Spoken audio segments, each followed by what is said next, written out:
Now, let's do some sorting with these columns in the option chain window. First thing I want to do is I want to show all of the expiration dates that we have. So I'm going to click on the date and I'm going to choose Show All Option Expirations. I can now run this up to whatever value I want.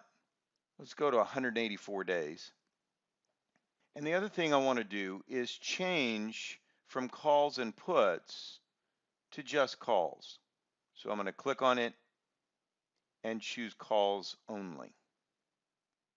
Now what I have in my window are my call options for Oracle for multiple expiration dates. You can see that as I scroll through out to 184 days from now. Now with all of these call options available to us, let's do a little sorting. First, I'm going to click on the volume column header and sort by volume. Now what I have at the top of my list are call options with different expirations sorted by those with the highest volume. So my most liquid contracts are at the top of my list.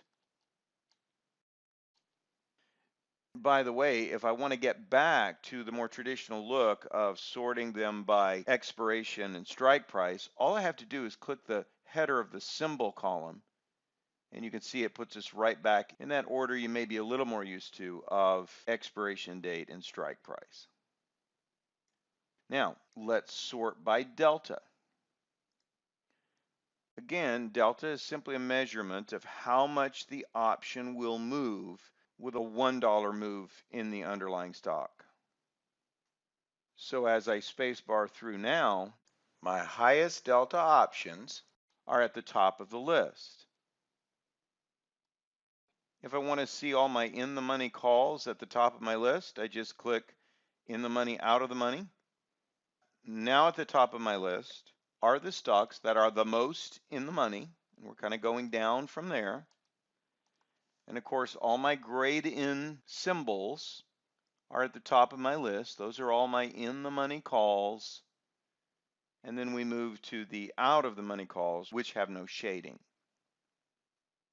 And once again, to get back to the options organized by expiration date and strike price, just click on the symbol column and you'll be back to that look of the most current expiration dates at the top of the list.